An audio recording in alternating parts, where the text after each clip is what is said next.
Hey everyone, in this video, let's take a look at question 638, shopping offers on Leetcode. This is part of our blind 75 list of questions, so let's begin. So in this question, I'm actually just going to go through the examples because the description is very bad, so we will just be understanding from the examples. So let me paste them in here. Okay, so basically in this problem, we are going shopping and we have access to three variables or three lists. We have the price array, the special array, and the needs array. The needs array basically says we need 3 apples and 2 bananas. The price array says that 1 apple costs $2, 1 banana costs $5.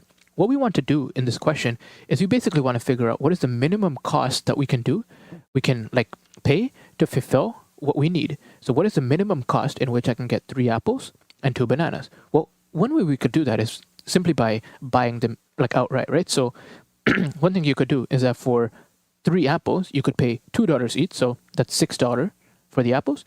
And then for 2 bananas, you can pay $5 each, so that is $10. So that is $16 altogether. So this is one answer.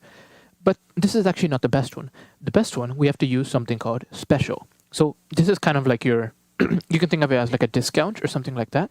And it applies with like grouped items together. So what this means is that for $5, you can get 3 apples and you can get 0 bananas. For $10, you can get 1 apple or 2 bananas, actually 1 apple and 2 bananas. So this is like and, right? So these are the special offers. So what we want to do is we want to think of an algorithm so that we can either use the special offer or the prices, and we want to basically arrive at the minimum answer. So now, what is actually the answer in this case? Well, initially, we need 3 apples and we need 2 bananas, right? So in this case, basically what we can do is we can use special offer number 2. In number 2, we get 1 apple, we get 2 bananas. So 1 apple means this is now 2 apples left. 2 bananas means this is 0 bananas left, and we pay $10 for this. Now we need 2 apples, right? For 2 apples, well, we can't actually just use the special offer again. And the reason for this is actually twofold. First of all, it would just be way too expensive, right? Like this is not the correct way of doing it, because then you'll be paying $20. But the other way is you notice that this one, it gives us 2 bananas, right? But we don't need any more bananas. We need only 0 bananas. So your needs need to match exactly. You cannot get more than you need. Your needs need to match exactly. So that's another reason why we cannot use this. Even if this was something like, even if this was something like if this was a 3, right? Then the apple is more. And if this was like something like a 0, the apple is more than what's required. So it still won't work. So one thing we will do is we will use this special offer. And then what we can do is we have apples remaining. So we will then just pay for the apples. So it looks like we need, the apples cost like $2, right? So we will need 2 more apples, which will cost us $4 more. And this one will give us a total of $14. And this actually turns out to be the minimum cost. So it's like a similar thing over here. Basically, you don't have to use a special offer, but in this question, you should check to see if you can use a special offer or not. So how might we go about doing this question? Well, one thing we already know, right, is if we don't have any special offers, then our possible answer, at the worst, right, our possible answer should be the needs array times the prices array, right? So in this case, the worst answer should be this, right? Assuming we don't be stupid and use specials twice and it costs us even more than the original one. So this is possibly the worst answer that we would want to return, right? But otherwise, how can I solve this question? So if you think about it this way, let's say my needs array, initially it is something like this, right? A is equal to 3, so I need 3 apples and I need 2 bananas. Now, let's say I use this special offer. Let's say I use this second special offer here. So in this case, I have paid $10 and I have used 1 apple. So I've got 1 apple, so now I need 2 more. And I've got 2 bananas, so now I need 0 more. Now, basically, I need to figure out what is the best or what is the minimum way I can get 2 apples and no bananas. So this in itself, if you think about it, is its own problem, right? And the way we can kind of solve this is we had an original problem, right? 3 and 2, and now we have a smaller problem, 2 and 0, right? So one way you can think about doing this is recursion, right? Why don't we just treat this as its own problem and just call the method again, and then from this we can find the minimum price to get 2 apples and 0 bananas, and maybe that one will result as whatever it's going to return. We don't know what it's going to return, but we can basically like work our way downwards like that. So think of it like that, right? Like if you have a bigger problem here, and then maybe we use a special offer, and then we arrive at a smaller problem, and we want a way to figure out what the answer to this smaller problem is, right? And maybe in that one, like we have no special offer, and all we have to use is like the price. Like maybe we have to return the worst answer, but so be it, right? So, but the point is like we have one problem, and then like we have a smaller one that we can just treat as its own problem, and then do a recursive approach like that. So let's maybe take a look at how we can like make this happen. So in this one, like we're doing like a generic recursive type function. So what I'm just going to do is I'll just return my function here, which I will call helper. And basically helper should return to me like the minimum cost, right? The minimum price that I'm expected to pay. So I'll pass in price, I'll pass in special, and I'll pass in needs, right? Okay, so we have this information here. Now, first of all, what I need to do is I need to define my helper. So I will go self, price, special, and needs. Okay, so first thing, so what is like the worst answer that I could potentially return, right? So the worst answer that I would want is like if I don't use any special answer at all, right? Like if I don't use any specials at all, if I just use the existing needs and just the prices that are in the store. So one thing that we could do here is I could do answer, and I can set as 0, and then I'll actually go through the needs array, length of needs, and then I could do answer plus equal needs of I times price at I, right? So this is like the worst answer.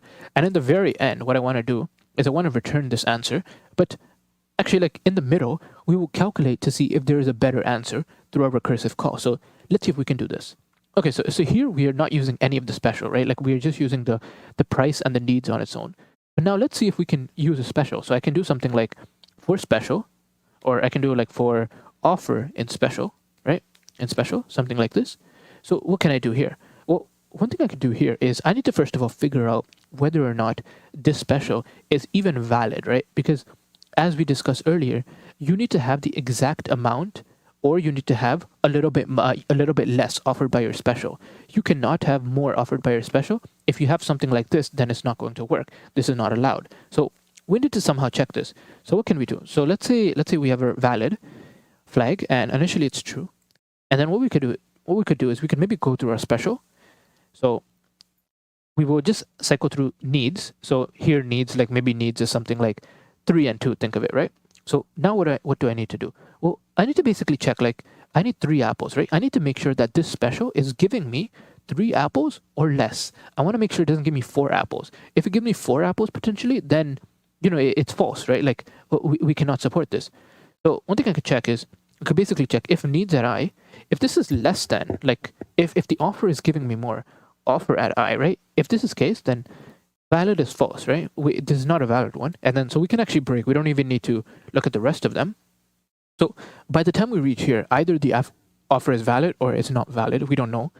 So what we can do is we can check. So if it is valid, then what? Well, if it is valid, then now I'm going to use this offer. And so I need to update like my needs, right? Because once I use this, like let's say I use the second one, needs goes from 3 to 2 to what? It goes from 2 to 0. And so then this is a problem in its own. So I can update my needs, and really what I'm going to do here is I'm going to create a copy of needs. I don't want to do like needs and then like just update needs altogether, because it's possible that like in the next special, like we need to use needs again. And so it should be the original one. It shouldn't be the one that was like modified in like the first special, right? So we need to create a copy here. So we'll do something like needs copy, and then I'll create a copy here like this. And then what I can do is, well, I can calculate the price of like this special, right? So I can do like offer price. And we know that the offer price is like this last element here. So that's like offer at -1, right? The last element here. And now we need to update our needs copy array, right? So from 3 to 2, we basically need to subtract out what is given in the special. So I can do something like for I in range, length of, well, I guess here it would be length of needs, right? Or needs copy. Since it's the same thing, let's just keep it needs copy. Okay, so what are we doing? Needs copy at I. What should it be? Well, it should be minus equals. It should be whatever needs copy of I is minus whatever offer at I is, right? So if needs is, if we're given 3 apples here and special offer gives us 1 apple, well, now we need 2 more apples like that. Okay, so now we've updated our needs copy. So now what can we do? Well, after this is done, now we have a new needs copy, right? Now we have something like this. Now we have a new problem. So basically, I want to figure out the solution to this problem. What is the way that I can figure out like the minimum price of this? So why don't I just do a recursive call here, right? And what should I pass in? Well, I want to pass in what's given. So price. I want to pass in special. For needs, I want to pass in needs copy, right? So I need to pass in the copy here. Now this will give me a price, right? This will give me how the minimum price it takes to calculate this set, which is like this thing here, the 2 and 1. But notice how this one does not include like the price of actually using this offer in the first place. So we actually need to add to this offer price. So the cost of calculating like the cost of 2 and 0 will be whatever the price of the offer is, price of the special, plus the cost of then like calculating the 2 and the 0. So this is what we get. So this is like a potential different answer. So this we can call it like special. Maybe not special. We can call it like what do we want to call it? I don't know, like with special, right? Like with special. Okay. So now what do we have? Well, now we have the minimum cost using a special. Here we have the minimum cost without a special. So I want to basically return. What do I want to return? Well, I want to return the answer such that it is the minimum. It is the minimum of whether the existing time we use a special or existing time we don't use a special, or we use a special over here. So what I can do is I can do answer is equal to minimum of answer and then with special. So answer here is like without special. Here it is with special.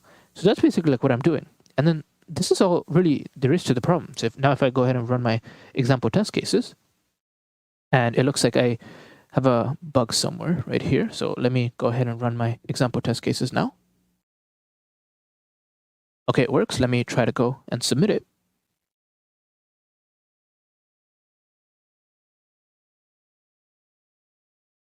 And perfect. So you can see like this works, but like we're getting like a TLE, right? Now, this solution actually used to work like in 2021.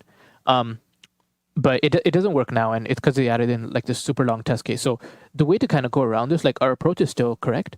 The way to go around this is, as with any recursion, you can make it faster by using a little bit of memoization. So we just cache our results. So again, the way we create our memo is we pass in a memo, or memo is actually like a dictionary, a mapping. Here it'll be a memo. Here we will pass in the memo, right? Anytime we do a recursive call, we pass in the memo. Now, what do we need to store in the memo? Well, what is changing, right? So price is the same, special is the same. Needs is the one that changes, right? Needs copy changes. So we need to basically cache this array here, like the cache array of like what we need. So in order for us to actually do this, we need to convert this to a tuple, because you cannot like add in a list into a dictionary. So what we can do is we can actually just check at the very start. Maybe we can just call this key. Let's just call it key, and we will call it a tuple of needs, right? And what we can check is if key in memo, then we will just return memo at key, right? Similarly, at the very bottom here, before we return answer, we will just do memo at key is equal to answer. And then we can just return memo at key. And then here, when we are doing this recursive call here, we will store this. We will store this call, actually this call, in the memo, right? So we need to store this as well.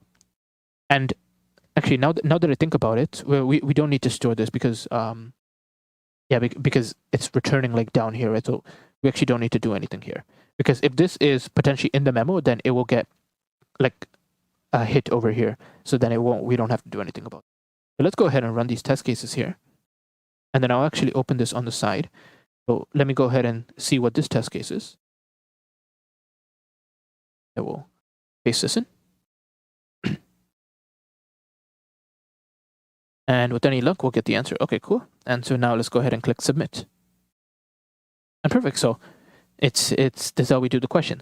So basically, like what we did is like we understood that like our question could be broken down into a different question, and we could basically just do a recursive call to solve this recursive question.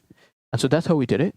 Now the time complexity for this one, it's really honestly it's a little bit difficult to analyze, simply because like when you have recursion, then it's a little bit difficult to analyze like that. So you can check the discuss, or you can also just check the solution to understand the time and space complexity a little bit better.